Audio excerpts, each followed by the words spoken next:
This episode is brought to you by QUANT Wrestling. QUANT takes the Moneyball approach to the sport of collegiate wrestling. They track and time every activity throughout a wrestling match and upload over 550 match stats to the QUANT app to do things like predict match outcomes. I love this feature. You can use it in the QUANT app, available now in the Google and Apple Play stores. That's QUANT. Use the discount code WCML to get your first month free. Now let's get to the episode. You know, Schultz and Bobby probably were in my corner for more international matches than any other coach. You know, Bobby and Schultz took me under their wing. We can endure anything and adapt and pivot and change. Wrestling gave us that ability. I would say nothing in life has impacted me more than the things wrestling has taught me in terms of self-reflection, resilience. Toughness. Some guys have it, some guys don't. Adversity, 100%. How to pick myself up and be a man after I failed. And everything that has shaped my life and where I'm at today would not be there without the values and basically the lessons I've learned through the sport of wrestling. For me, wrestling saved my life because it allowed me to focus and channel my energy. We're fortunate if you wrestled, because if you wrestled, natural talent helps, but it's 5% of the ingredient. It pales in comparison to heart and technique and effort. It humbled me, taught me humility. Nothing can humble you more than wrestling. I think it's the learning to adapt, right? You learn how to adapt, you learn how to solve problems. You know, if I look back at my time I spent wrestling, if it gave me one thing more than anything else, it's mental toughness. Ladies and gentlemen, welcome back to the Wrestling Changed My Life podcast. This is your host, Ryan Warner. Our guest today is Kevin Jackson, Olympic champ, two-time world champ, NCAA runner-up, one of the most sought-after international coaches around. He's now at the University of Michigan, where he's an assistant coach. Go Blue. I love this conversation. KJ is one of my favorite people to talk to. I hope you guys enjoy this interview. Catch KJ at the Journeyman International Training Camp, April 12th through the 14th. Journeyman Wrestling is doing yet another awesome event in Albany, New York, and Coach KJ will be leading the International Training Camp, April 12th through the 14th. Go to Journeyman Wrestling for all the deets. Fan of the Week goes to a recent Apple Podcast review. This one's from Templar Wrestling, a junior high coach. He says, excellent show. I found myself using info from your show all the time to try and motivate my kids. 5-star review. Templar, thank you so much for listening to the show. I'm so happy that it resonates with you and the guys. Thanks for listening.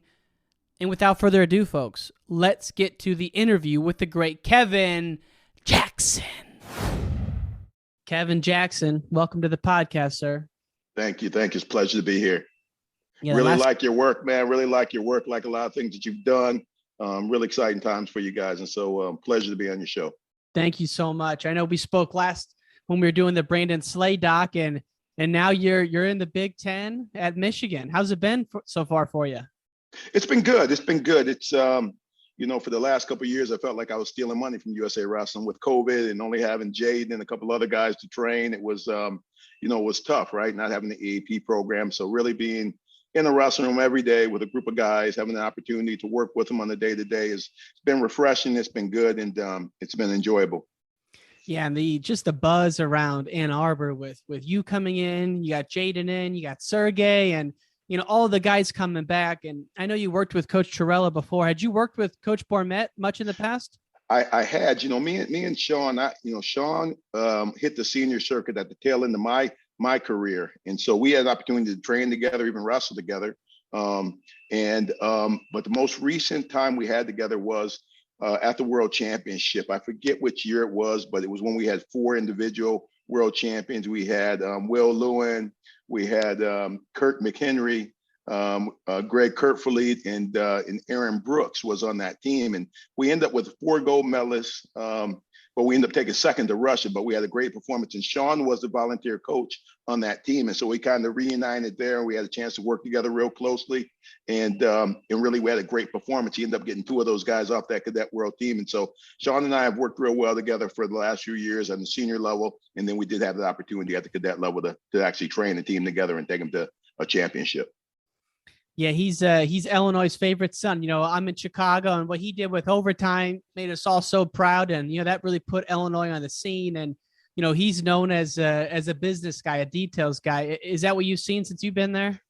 For sure. And when you really even think about it, I mean, even overtime was ahead of time. It's ahead of its game. It's ahead of time. And so just seeing what he did with the state of Illinois and how Illinois actually grew and got better at every level and performed that way at every single level is a credit to, you know, Sean and being ahead of the game and what overtime actually did to really kind of start that huge trend of clubs and individual private coaches and kids training outside their high school program. So he's done a great job, and he's always been that business-minded, detail-oriented coach, athlete type of person, even when he was a competitor.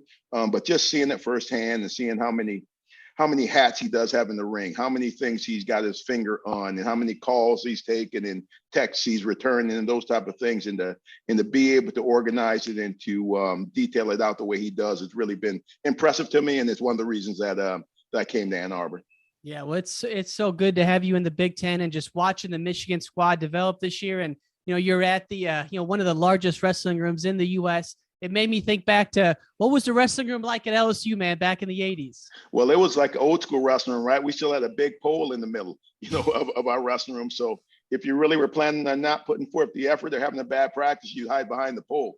Or you had a late night, you'd be behind the pole where coach couldn't see you. So it was still probably about a mat and a half. You know, it was, it wasn't in a dungeon, but it was a really small utility room that LSU used. And we actually had some pretty good teams come out of that room. But yeah, it's nothing like some of the state-of-the-art programs and facilities that we're seeing now. Well, I mean, one of the things I wanted to talk about was exactly that, because, you know, like, think about the SEC having a wrestling conference. I mean, was that the thing back then? You guys had a standalone conference for the SEC? Well, see, I caught the tail end of that myself. You know, by the time I joined the SEC, it was LSU and it was Tennessee. You know, we were the last 2 teams left in the SEC. Obviously, Chattanooga was right down the road, but they weren't an SEC team, but we did compete against those guys. I think a couple years before that, they had dropped the Kentucky program, who was a well-established, really strong program. It had Fletcher Carr, was the first African-American coach at any major university, D1. And so he was a coach there, and they produced some really quality wrestlers. And I heard Alabama actually had a strong squad with some of the Malkovich brothers attending that university. So the SEC really was a good conference, but it was a good conference before I got there. Like I said, by the time I got there, it was us in Tennessee, and we always thought Tennessee would be the program that next team to drop in the SEC is going to be Tennessee. We all felt that way, and then we dropped before they dropped, going into my senior year, and then they dropped the very next year. So that was the last of the SEC teams, and realistically, LSU and Tennessee could wrestle with any team in the country. We were that good as far as programs and dual meet teams and, you know, individual teams. I think going into the NCAA tournament, LSU was ranked number 4 in the country going into my junior year's NCAA tournament. So we were a really strong team. We didn't finish 4th. I got upset in the first round after being seeded number 1, but we really were a strong team, and we really were proud to be a part of the SEC, and really disappointed that no programs are represented in the SEC anymore, except for Missouri, I guess. Missouri, and the fact that LSU went out of the way to put you in the Hall of Fame is awesome. And I mean, you're in the UWW Hall of Fame, of course, the National Hall of Fame, but LSU to put you in the Hall of Fame, was that surprising since they don't have wrestling? Well, the bottom line is I never knew how LSU really felt about me. You know, I knew how I felt about LSU. I joined them coming out of high school. That was my team. I was a Tiger. And I love Baton Rouge. I love LSU. But when they dropped the wrestling program, I never went back. I never went back to clean up my room. I never went back to collect any of my record player or anything that I had left on campus. I just was off and running to the next university, and it was almost like being recruited out of high school again, except for the programs knew what my credentials were at the time. I had placed 3 times in the NCAA tournament. And so I had never gone back to LSU until my daughter actually got a scholarship to play at the University of New Orleans 3 years ago, volleyball. And so I went down to take her, and then I went and I visited the campus, and that was like the first time back there in 30 years, right? And so I never knew how they really felt about me until I was inducted into their into the LSU Hall of Fame. I'm the only wrestler in LSU's Hall of Fame. And so to be accepted like that by the university, made me really realize that, LSU did feel good about my contributions to the athletics department. They did put me in their Hall of Fame. And so it did reunite us again and show me that I am a Tiger for life. I'm LSU for life, so I got that back, and it was really exciting. Just the way they, like you said, I've been in quite a few Hall of Fames. But the way that they did it, the way they funded my parents, myself, my family, whether it was flights back, hotel rooms, different things of that nature, they just really made it easy to come back and be embraced again by that university. So I really felt good about it. Don't feel good about them not having a wrestling program, but I feel good about how they accepted me back into the family and really showed me that, they really did care about my contributions to the athletics department. It's a beautiful thing because there's such a sports powerhouse. I mean, I bet I've never been there, but their facilities for football must be stunning. And much like Michigan's, I'm sure, just off the chart. I mean, just another other level. I hear LSU and Alabama. They probably have, just as nice as facilities, if not nicer than some of the NFL teams. It's just that plush, that nice, and they treat these guys really, really well. Now with this NLI deal, who knows what's going on at all these universities? But at the same time, their facilities in general, just like Michigan, it's supported at a very, very high level. They got major contributions. Their football programs putting in 100,000 fans every weekend, brings in quite a bit of cash. And so it's a football dominated state, to say the least. And when I was there as a wrestler, they cared more about the WWE wrestling as opposed to, NCAA wrestling. So that probably made it easier for them to probably drop the program. Yeah. And was it, you grew up in Lansing, the home of Magic, and, I love the Magic Bird rivalry, and I love all the documentaries on it. I mean, how big was Magic growing up in Lansing? Well, we're a basketball city. I mean, we're a wrestling city too. When I was growing up in junior high and high school, we had great programs, great wrestlers. We're producing All-Americans and guys that are contending for national championships at the Division I level. But growing up as a Pop Warner football player, I remember working out with our football team in St. Joe Park. That's on the west side. That's where Irvin Magic Johnson grew up. And so there'd always be a basketball court, and there'd always be games going on at the same time that we were practicing. And I would always see that one guy up there practicing or playing games, but then when the game was over, it'd be getting dark and he'd be the only one on the court running up and down. This is when I was a kid.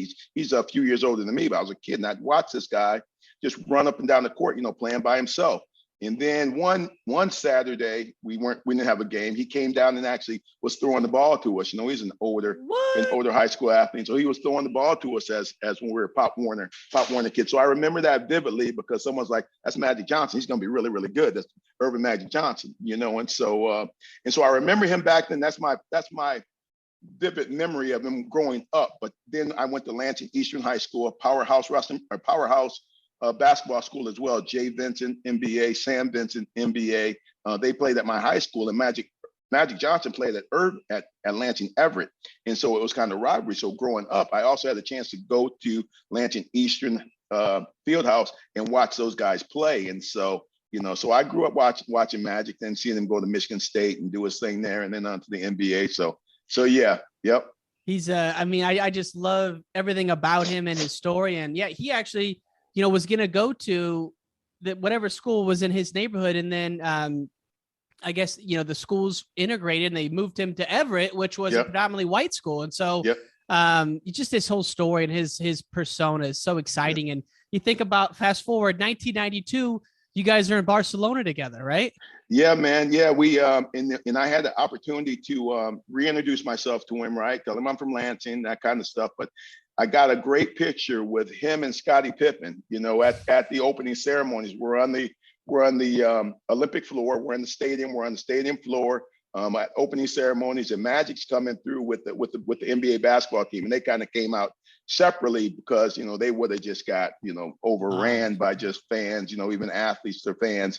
But I managed to grab him and Scottie, hug them up. They're about 5 feet taller than me, so I look like a short person there, and And so I got a great picture with him that lives on to this day. When the show on ESPN was going on with Jordan, Last Dance. Last Dance was going on. I put that picture out in honor of the Last Dance because that team was a dream team that came to 1992 Olympics, and so fond memories definitely.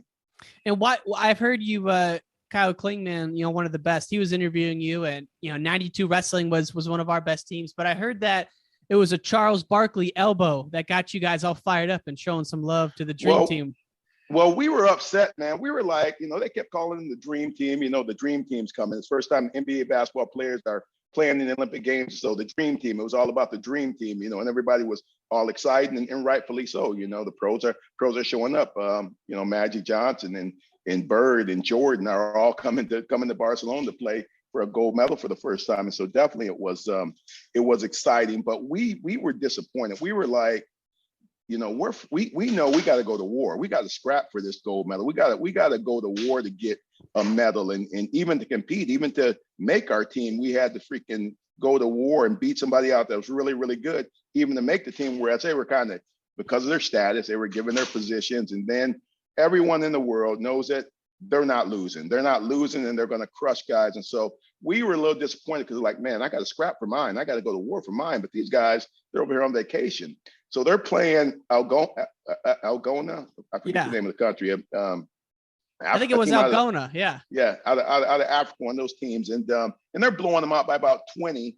But one of the players kept being pretty physical with Charles, and I think he jumped over Charles and tried to grab a rebound, and Charles got the rebound, and he freaking threw an elbow, and hard elbow that you'd see him, throw in the NBA when it's a high pressure situation in game situations. So right then we were like, okay, Charles is coming to war. Charles is coming to, he's not taking it for granted. Charles is coming to compete at a high level, and so we embraced him as athletes, because we're like, he's here for the same reasons that we are to go to war, to make it happen, to solidify, our position in the world as far as being the best. And Charles is here to do that same thing, and he's not taking anything for granted. Whereas before that, we're just thinking, oh man, these dudes, it's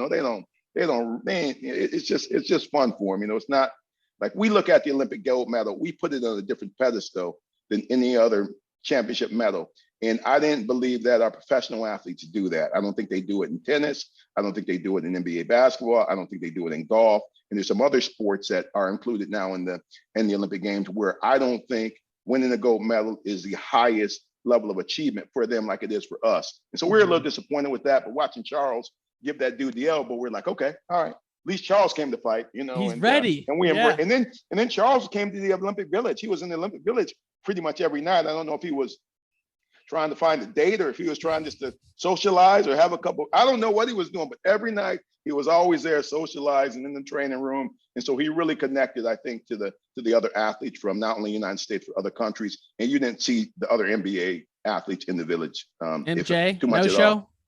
MJ was Michael Jordan was never in the. Michael Jordan pretty much stuck to doing his thing and going to play ball because at that time he was at the height of his celebrity status and he would have just been mobbed, right? And so I understood because I don't even think he came to the opening ceremonies. He didn't come out with the team to the opening ceremonies, again, in fear of just being mobbed and overran. Yeah. Well, it's crazy that your journey to that team, you backtrack to even 85, where you said number 1 seed, you lost to a Division III wrestler, came back to place. That was a big turning point. But, 87, you're part of the most epic NCAA championships of all time. Iowa State, Jim Gibbons, they end the Hawk streak. Jim Kelly pins Brad Penrith. You're battling Royce. You get second that year. And you said at that point, you were like considering maybe not even going on. And is that true? Yeah, man, it was devastating, and that's what hopefully athletes understand, that when you put so much work, time, and effort and energy into trying to obtain something, and it really means something to you, when you don't get it, it's devastating, And so for me, it was heartbreaking. My goal was to, at every level to be a champion, whether it's junior high, city champion, high school, state, nationals, college, it was to be the NCAA champion.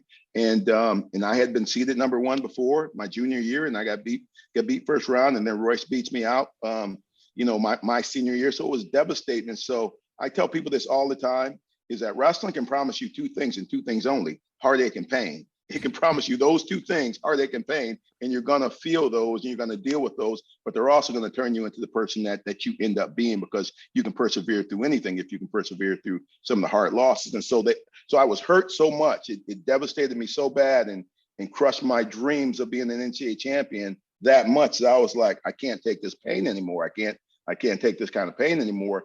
But I soon realized, and I started gaining a little weight, so I needed to start training again. I soon realized that there were bigger and better goals: World Championship, Olympic Games. There was Royce Algers out there that would also be on the circuit. I had a chance to avenge those losses as well. So I kind of gathered myself up and kind of reestablished that I want to be a world champion. I want to be an Olympic champion, and then I pursued doing that as hard as I could. What was it about watching Bannock and Kevin Darkus work out that got you, that spoke to you that one day? Well, Eddie Bannock was really a great coach. Eddie Bannock, I give Jim Gibbons a lot of credit because Jim was a young coach, but he was a smart guy. He had been around champions before with Nate Carr and Harold Nichols and Les Anderson. And, he had been around the tradition of Iowa State for years. And so he knew what it took to really be your best, or a team to really be its best. But his ego was at a level where he was open to getting a Iowa Hawkeye guy in there like Ed Bannock and allowing him to share with us kind of his mentality, his thought process, his training methods, some tactics, some techniques, and really fueling the team really as that energizer type of guy to motivate and to get us directed in the way we wanted to be directed to go for this national championship. And so watching Ed not only put our team through that couple of years of training, because I got there in '86 and I redshirted, then I wrestled. So I had 2 years under that in that system before I competed in the nationals. But then watching him work individually with Kevin Darkus, and in that year, Kevin Darkus actually won the nationals, and then he got beat in the trials to not make the team, but he won the national tournament. So just watching him just put Kevin through and just really, really cover the must-dos of wrestling, really, really hit his areas of concentration and just kind of spend that quality time, and to see Kevin Darkus kind of just really embrace it, and just accept the coaching, the training, the physical work and everything about it just kind of made me think, man, if I had a dude that just, individually trained me like that, and I kept focused and I worked as hard as I could, and I think I could attain, some of the goals that I might've missed out on, in college. And so just seeing that do that and knowing who Ed was, and then Jim Givens being open to funding myself, Stuart Carter, a couple other guys to get on the circuit, even though we had no real credentials, right? We had no real, things to tell him that, oh yeah, Kevin Jackson's going to go on to make a world team or make an Olympic team. Jim didn't know that at the time. At that time, I'm just second in the country as a senior, right? So nothing saying 3 years later I'll be a world champion, but I thank Jim because he supported me. He funded me in a way where I could stay in the program, survive, train, and end up getting better, go on tours, and compete internationally to allow myself to improve to get to where I needed to get to win. And in that time, the U.S. was so deep. You had Royce get second in '89. Melvin won it or was on the team in '90. He got second. Of course, he would win it in Canada. And then you break on the scene in '90. Was it '91, your first team? '91, yep. Ooh, man. And then go to Bulgaria, you get the W there. And then heading into '92, I mean, how deep are those trials in '92? Well, here's the deal is, I came from an era where you had to beat the man that was a man to be the man, right? You had to beat and that guy was probably one of the best guys in the world. And so, having Kenny and having Dave and having Campbell and having Melvin and having Royce, them guys were all world level performers. And so just training with those guys, I knew I was getting the best training possible. But I also knew that if I could make it out of the country, because I saw the focus that went towards the number one wrestler. The number one ranked wrestler would get a lot of attention throughout training camps, getting him more ready. And I could feel that if I got that kind of attention, I could get to the levels that I wanted to get to. But I also knew that the year Melvin took second, he should have won. He was winning the match with seconds left, got a takedown, didn't know that the point was awarded, and he ended up getting reversed to lose that match because he didn't know what the score was. So Melvin should have won in 1990, had the match won. In 1989. In 90, Royce had that match won, had had Joseph Lahonia beaten the finals. I had to wrestle Joseph the next year in the finals, but Royce had him beat, I think, by 1 or 2 points with maybe 30 seconds left. And Lahonia gets on Royce and he leg laces him and turns him twice to beat him in the match, right? Turned him twice. So Royce really had that match won. And so both those guys watching, I'm a pretty detailed oriented guy when it comes to scouting, and it comes to being a student of the sport. I knew that they both should have been world champions. And so I said to myself, if I can beat those guys, and also Rico Ciapparelli was in our weight class, Mike Benarza was in our weight class, Dave Schultz came up to our weight class, so we had quality guys up and down the lineup. So I always felt like if I can make it out of the country, I'm going to be the world champion, because I got to beat guys that are the best in the world. And I probably got to beat a couple of them to make the team, but that's going to prepare me for what I have to do once I left the country. I always believed that it was tougher to get out of the country than to win world and Olympic gold medals. Wow. And that just speaks to how deep we were. So what was your path at the trials in 92 in Philly? So 91 was really the trials that really set me up for 92, because I placed in the world. I won the worlds in 91. And so that put me on top of the ladder. And every now and then you'll hear Royce Algiers allude to, oh, he had an unfair advantage. It should have been me there. He shouldn't have made the team. So, that's a whole nother story in itself, right? That's a whole nother show, mine and Royce Algiers' rivalry, right? But in 1991, I made the team and I won. And if you made the team in 1991, based on previous year's performance, what the United States didn't want to have, they didn't want to have a bunch of guys make the Olympic team that had never been there before, that didn't have the credentials or have the experience or have the results, right? That previous world champions. So they set up a system whereas if you made a world team the year before, year before, you got to sit on top of the ladder for 92. So you got to sit there, didn't have to go to nationals or the trials, and everybody had to wrestle to you and wrestle you 2 out of 3. And so I just had to wrestle Royce Algiers 2 out of 3 to make the Olympic team. And when Royce beat Melvin Douglas off at the final trials to get to me, I was like, thank goodness, because Melvin was my biggest fear. Like Melvin was going to be the guy that was going to be my toughest match. And so when I got Royce instead of Melvin, I was like, thank goodness, because Melvin had great defense. He had great offense.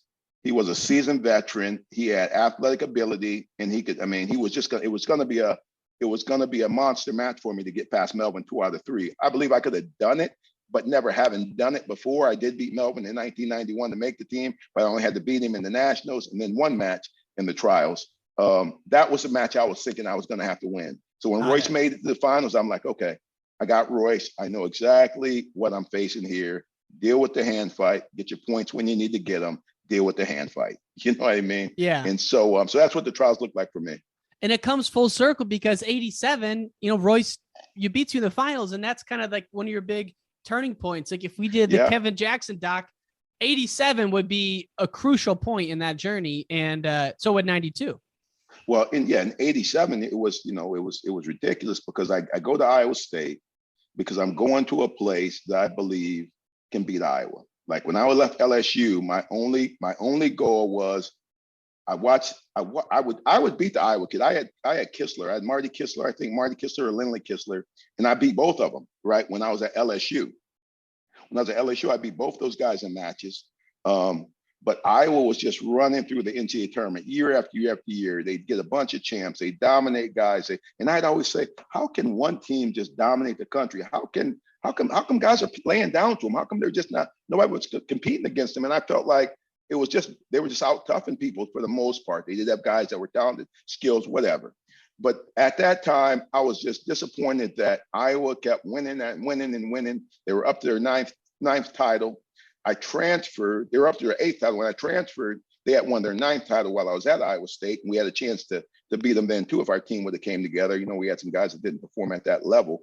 But when I left LSU, I just looked at Oklahoma State and Iowa State because I felt like those two teams had a chance to challenge Iowa for the national championship. They had the talent, they had the personnel, and they had the belief to actually challenge for the title. So I had the opportunity to go to Iowa State, and fortunately for us as a team, we ended up beating them and stopping that streak of 10 and crowning 4 national champions, 5 finalists, and setting a new points record during that tournament. So yeah, it was a great experience and a great time to be a part of the Iowa State team. But I'm like, I joined the team that beat Iowa, but I lose to a Hawkeye.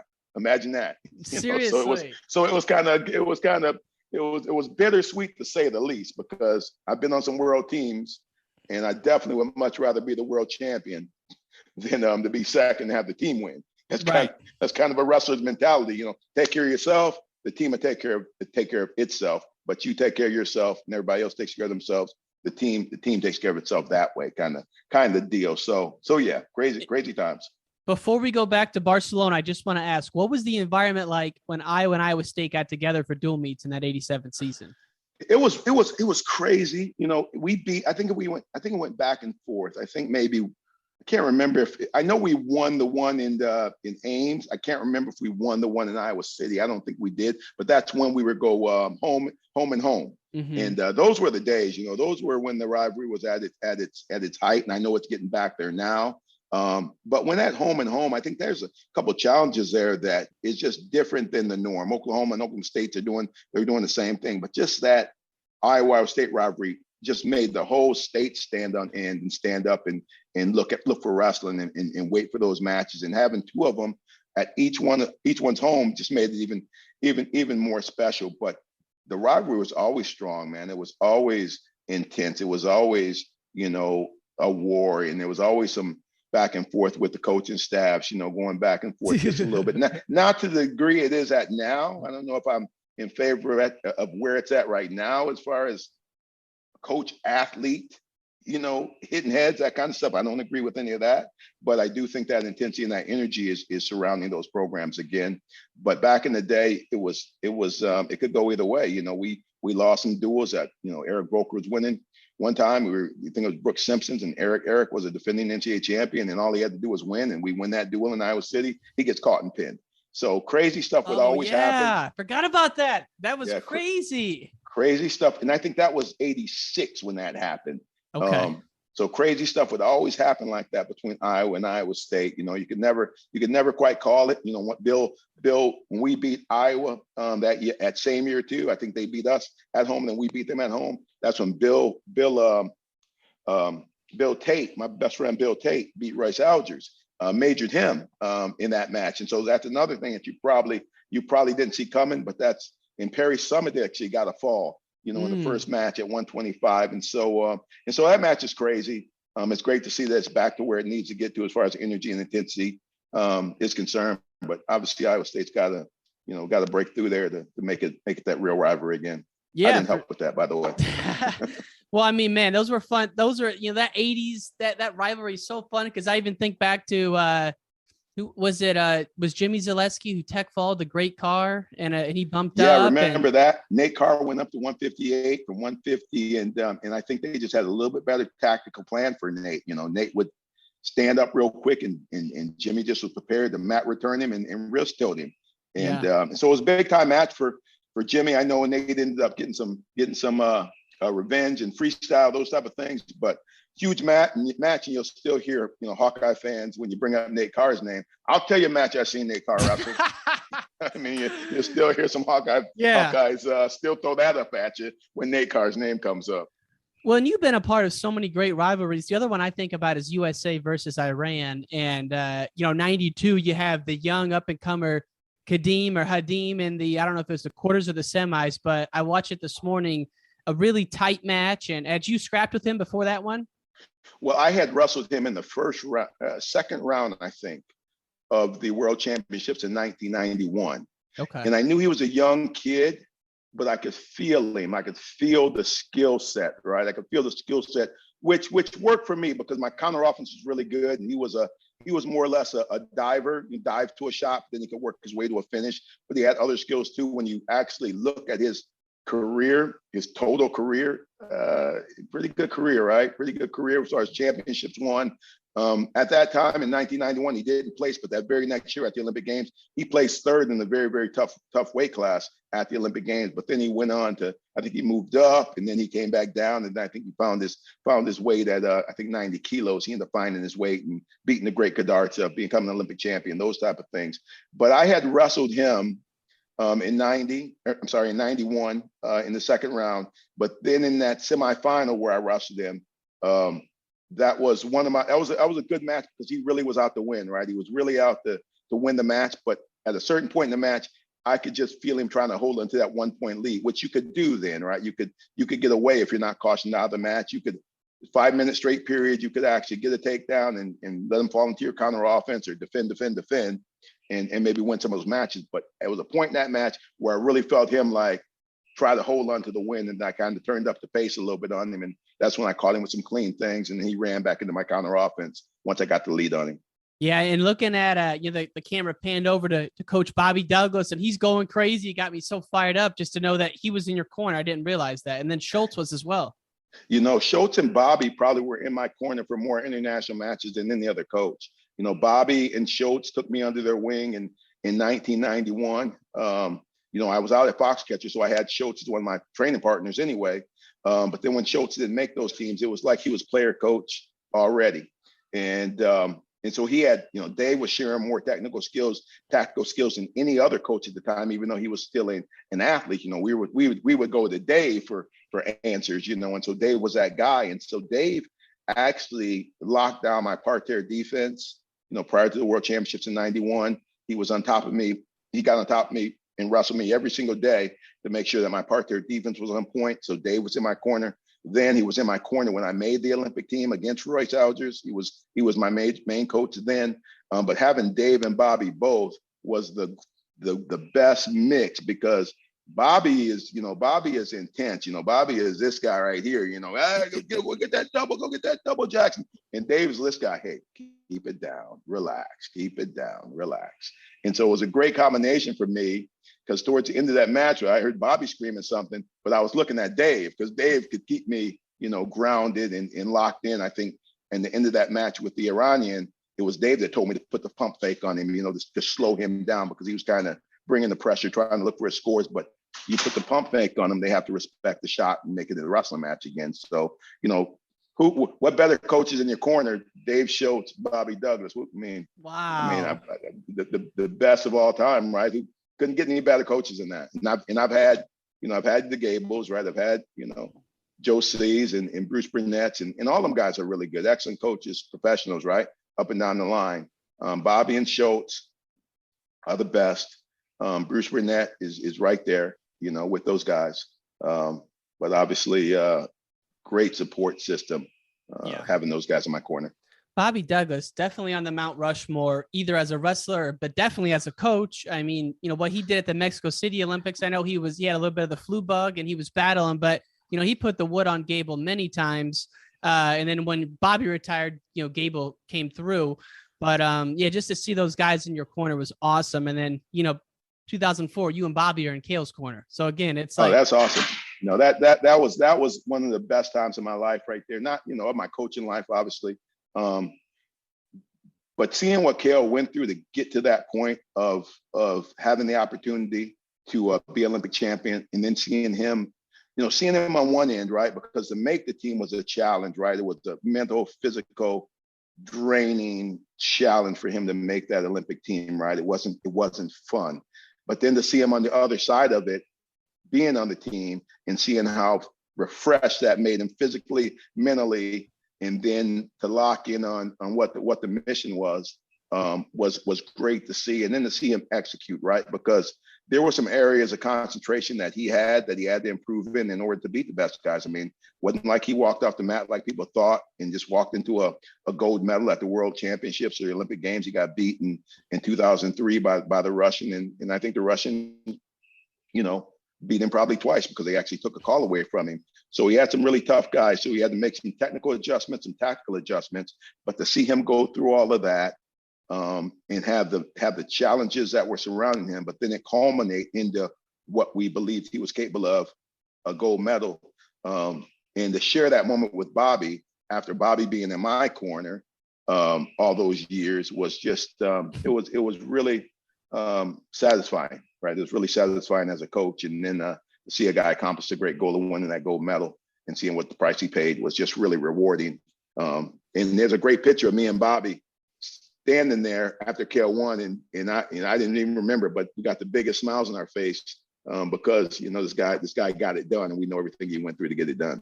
So when you say everything he went through, was it that he was just carrying like more stress than any American wrestler ever because of the undefeated college and all that stuff? Well, I can't say who's carrying more stress than anybody ever, right? I mean, all of us Right. carry stress, but obviously he was feeling that, right? He was feeling that stress of the weight of expectations, right? Um, and knowing that it wasn't going to be easy, right? It wasn't going to be easy to make the Olympic team. I think he lost to Lee Fullhard a couple times, right? And At in a the period of Open. time, Yeah. he lost to him at the Open, and he lost one match at the trials, right? And so, and then he would. And then, me and, I work with Kale quite a bit, from a, national teams coach, from a national teams position. He would come out and train with us. And every now and then he'd catch an attitude because I'd be training with Lee too. And he'd think I'm training Lee to beat him or that kind of stuff, but I think he found out real soon that I'm training everybody to beat everybody.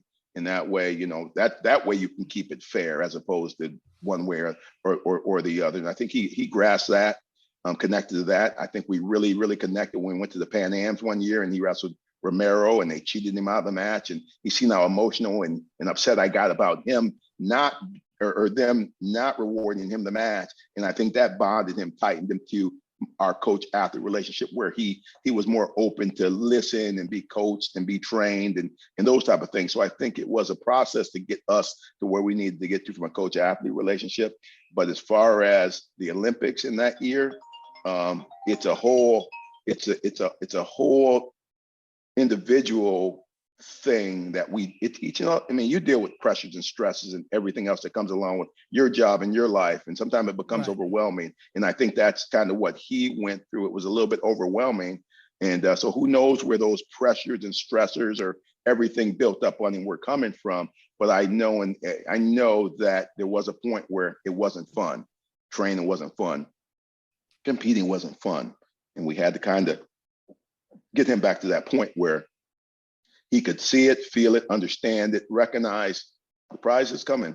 It's coming. We just got to get through this point, and then we're going to get there. So to see him win and to see what he went through to win and to see how once we got through the trials, how he became a little bit of a different guy mentally, that was exciting to see. Well, the reason I bring it up is I've heard you say that during your NCAA career, you did not deal with stress the way you would have liked to. And that I've even read that you had said, man, if I win this match, I'm retiring. Whereas in freestyle, you were a totally different guy. And, we're nearing the end of college season where all of these NCAA athletes are carrying a lot on their shoulders. What was it between your NCAA career and your international career that allowed you to deal with stress and pressure a little bit differently?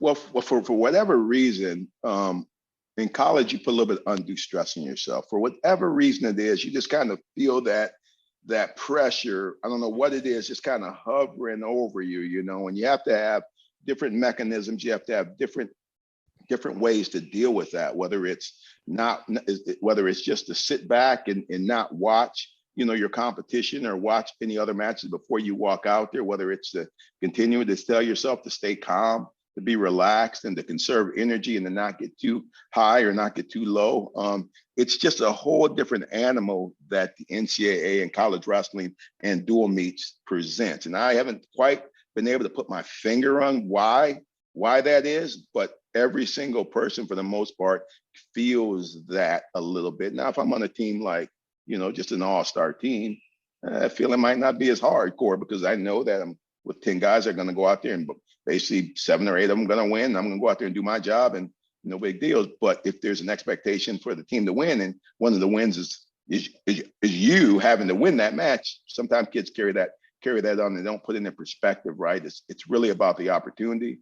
It's about your attitude. It's about being grateful for having this opportunity. Those are ways you can alleviate those pressures or those stresses that come along with just feeling that pressure. But for whatever reason, it's there. I felt it. Internationally, freestyle, you wrestled before. Anytime you went from folk style to freestyle, you always felt freer. It was fun. It was fun. Everything was fun. Greco freestyle. It was just fun, right? You go to junior nationals, even though the competition's tougher, it was fun. It was just more relaxed, more free. I related to, my daughter plays volleyball and she plays hard court. She plays in the gym. She also plays beach. When she goes to the beach, it's just relaxed, fun, play the game, no stress, no whatever, just compete.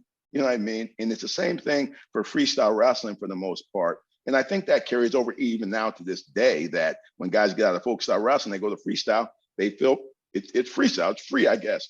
But for whatever reason, I think it's more about that team and the expectations. And then you put that expectations on you from your parents, your friends.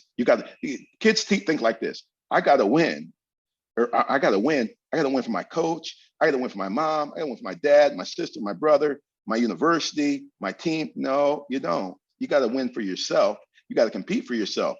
Everything else just comes along with that. But that's hard to manage when you don't have when you don't have that thought process in the right perspective, right?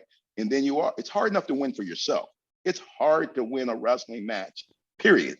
Mm-hmm. But it's even harder when you're trying to win for more than just yourself. You know what I mean? And so I think me understanding that, or me going through that process, I think kids going through that process that get a chance to wrestle freestyle, that's why you see a little bit more freedom and happy, and you just don't feel those other pieces as much as stressors as you do from a folk style standpoint. Yeah, we're trading singlets, we're swapping shirts. It's the whole thing, you know.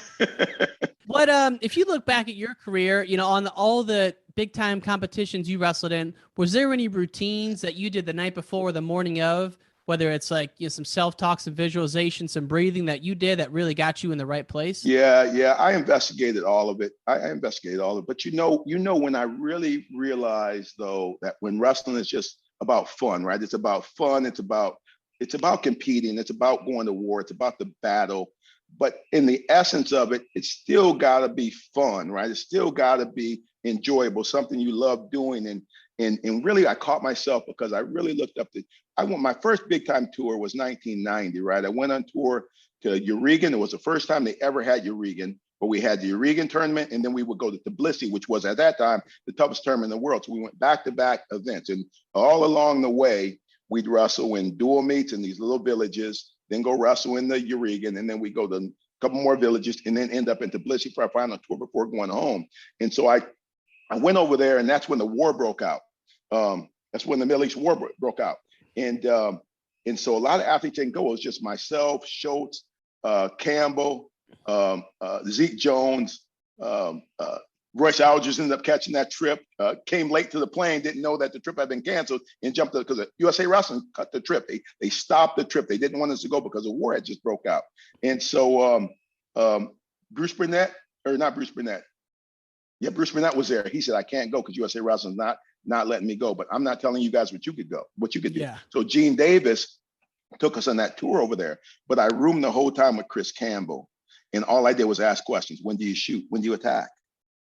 He said, when I see an opening. How about if you don't see an opening? Well, then I don't attack. I'm like, oh, I can do that. This kind, but I would just keep milking him for information. Like in him and Schultz, I milked those guys for information all the time. And so I wrestled my first round match against this Russian that I never could beat. He ended up beating me, but one of the moves he beat me with, he came up with a 2-on-1. He came to my lat and he freaking threw me back this way for 5. First time I ever got hit by 5. So 2-on-1, takes 2-on-1 off, goes to a drag, other arm comes to the armpit, and he freaking squats me and he throws me back this way for 5, right? It was nasty, right? Never got thrown for 5. So he ends up beating me like 6-3, 6-2. And so I come back in the locker room and I'm like cursing and stomping my feet and acting all pissed off. And I look over at Dave and Chris and they're like this. They just start laughing. They start laughing because they saw me get thrown. And right then it clicked to me. It's like, it's still a game. It's still fun. It's still wrestling. It ain't life or death. Right. You know what I mean? And so I could throw it off and I could joke. You know what I mean? I regathered myself. I understood where they were coming from. Because they wanted to win as much as anybody, and they're freaking out there. Them two dudes will choke you to beat you. They will knock. I've seen both of them not put people unconscious. I've seen Dave choke a guy, knock him out, turn him over, pin him, and then act like he wants to help him up, act like he's a friend to him now. I'm like, Dave, you just choked the guy out. You just put him unconscious. I watched you choke him, and you meant to choke him out. Campbell was the same way? Campbell would choke you out too. Back in those days, if you took a shot on Campbell, Mark Schultz, Dave Schultz, if you took a shot and it wasn't clean, like you got to him and got through the position, they would get you in the front headlock, and you had 2 decisions. Just lay there and give him the takedown, or get choked unconscious, and still give him the takedown. And so you better make sure that every shot was calculated, every shot was a good shot. But they had no qualms with, you know, putting the squeeze on you. And even UWW at one point, you know, they outlawed their front headlocks. When they would get to a front headlock, they would make the referee stop that match, because that's how effective they were with getting to a choke and turning you, choking you out, scoring from there. So yeah, they were wow. they were more vicious, man. They were more like, if I gotta hurt you to beat you, I'll do it. You know, yeah. They were more like that. You know, that kind of mentality. Dave, Mark, Campbell. You know, if I gotta hurt you to beat you, it's part of it. You know.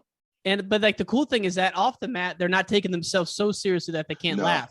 No, and that was the cool part about it too, is that you know, anytime you're around Dave always made you feel like you were the most important guy in the room. It was never about Dave. It was never ever about Dave, when really, you know, Dave was like he's the Mecca, the guy you go to to get answers, right? And everybody would migrate to him.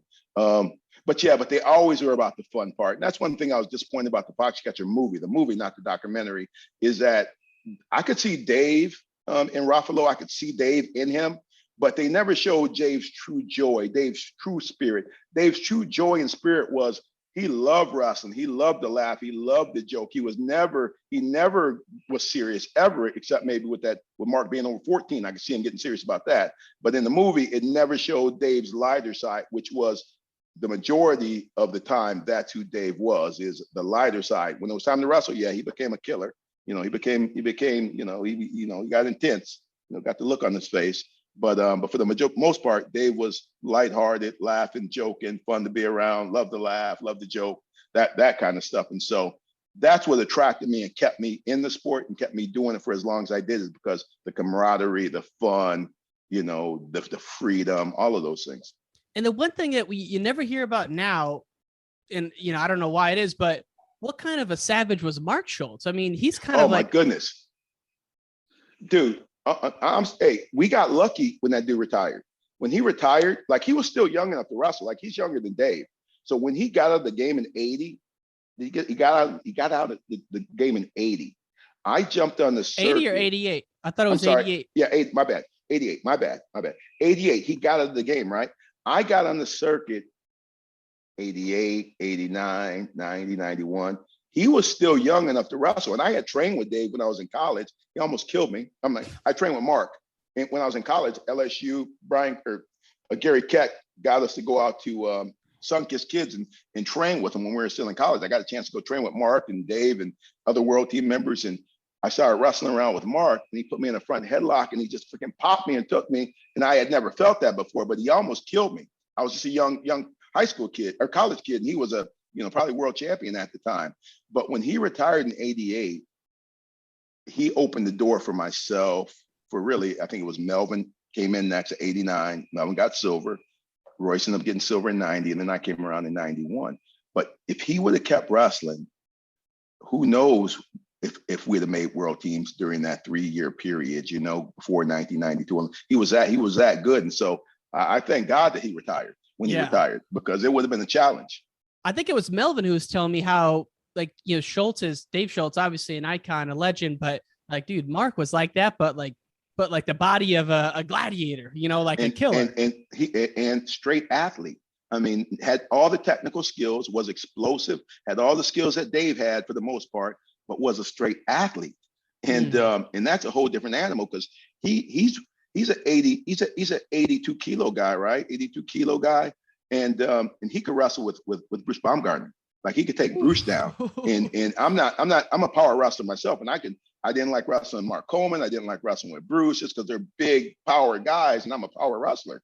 And but Mark could wrestle with a Bruce Baumgartner and hold his own. You know what I'm saying? Now, Bruce might dispute that. I mean, I hope Bruce don't give me a call after he sees this. But Bruce, Mark could wrestle with Bruce, and Mark could wrestle with bigger guys than he was, and do really, really well against him, because so athletic, so big, so strong, so flexible. You know, he used to be a gymnast, and I was glad that he actually retired before I hit the circuit.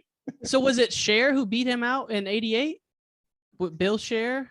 Because I'm like, how did he not make it in '88 if he won the Worlds in '87? You're talking Dave. I'm talking Mark. Mark was at the '88 Olympics. Oh, he got was. beat. Okay. Yeah, he had the Turk, and he ended up hurting the Turk, right? I mean, that ended up being a big international incident almost, you know. But Dave didn't make the team. Dave didn't make the team, but in '88, okay, Mark was on that team. Got it. And didn't place. Right? '88. Is that right? '88. Yeah. Because right. 84 was LA. They both won at '88. Yeah. Okay. Yeah. And then just the last thing I got to ask you about before we hop off here, I have another interview starting. Otherwise, we'd go for 3 hours. KJ is, I don't know if you say, is it the Takti Cup, the Tahiti Cup? What's the deal in Iran? Takti Cup. Let's go deep into the barrels of this one, because man, you guys were the first U.S. athletes since the revolution of '79 to go to Iran. What do you remember from that event? I remember that we were excited to go because we knew the history of Iran wrestling and fans. So we were excited about going, and we also knew how they felt about American champions, right? And so we're taking myself, Zeke, Melvin, you know, some really good guys that we had wrestled against. So we knew that the fans and the athletes would be excited about us coming there. But we also knew that we were the first Americans to go there since the overthrow of the embassy. And so we didn't really know. And then what scared us was USA Wrestling sent us a letter, so we almost signed our life away. So we're not holding anybody responsible if we get blown up or we get shot or we get whatever, that we're not going to hold the USA Wrestling accountable for anything that happens to us. It's not, and so that was scary, right? And so we remember that, even going there and then getting there. We get there and we get off the plane and we're going to our bus, and then outside it's like 1 a.m. in the morning.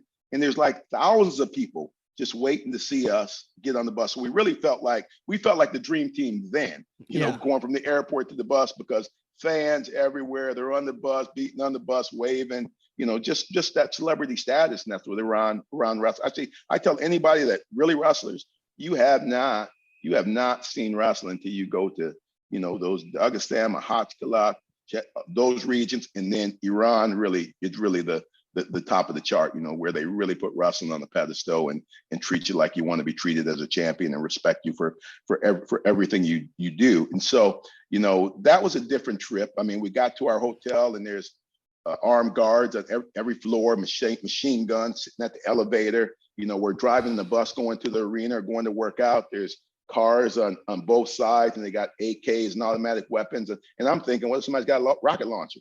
It ain't gonna matter, right? But I really felt good about being in Iran, because I knew that wrestling's their national sport. For them to have something negative happen to a wrestler, first and foremost, in Iran would be a slap in the face to the whole country, because they love wrestling like that. And so I felt safe. But when we're in the arena and the national anthem, our national anthem gets played for the first time, you know, we're there at the March of Countries, and we're standing there on the mat, and you look at our faces, because there's a picture from there. You can look at me, Josie, Melvin, Zeke, Sean Charles, and we're scared. I mean, we don't know what's going to happen. We're nervous about that whole situation, but it ended up being the best experience, one of the best experiences of my life. I ended up winning the Takti Cup that year. And the crowd just, you know, they fell in love with American wrestlers. They fell in love with Melvin because he lost the match, but handled the match like a champion. They kind of cheated him. And the Iranians knew that Melvin got cheated. And after the match, he would say, you know, we know you got cheated. You're the champion. And then Melvin carried a picture of the Ayatollah out on the mat, and he became a legend once he did that. And so it's one of the best experiences I've had as a wrestler. I think as any senior level wrestler or any wrestler in general, you gotta wrestle in Iran or be at a wrestling event in Iran before you can call your career a career. If you haven't seen that live, then you're missing something that all wrestlers should see. I bet it was deafening in there when Melvin was carrying the picture of the Ayatollah around. And he came out second. So it was the Ayatollah that was currently in office, but then there was the one that had passed. And I can't remember if Melvin was carrying the one that had passed or the new one. And Melvin came out second. So first, Jadidi came out with the picture, right?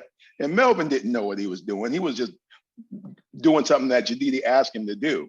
And but once he did it, he became an instant legend. You know, he became a big time celebrity where everybody would ask about Melvin Douglas. You know, because he did that. And, you know, it's East West type of thing. But it was a great experience. It was fun. I'm glad I had the opportunity to be there and do that. It's awesome. And KJ, it's always such an honor to chat with you. I love the energy, and I'm a huge Michigan fan, so I'm rooting for you guys this weekend at the Big Tens, and just wish you nothing but the best, man. Go Blue. Thank you, man. Really appreciate you. Like I said, I really enjoy what you do. Keep doing what you're doing. It's great for the sport. Great for the sport. So keep doing what you're doing. Thank you, sir. I appreciate it. This episode is brought to you by QUANT Wrestling. QUANT takes the Moneyball approach to the sport of collegiate wrestling. They track and time every activity throughout a wrestling match and upload over 550 match stats to the QUANT app to do things like predict match outcomes. I love this feature. You can use it in the QUANT app, available now in the Google and Apple Play stores. That's QUANT. Use the discount code WCML to get your first month free. Now let's get to the episode.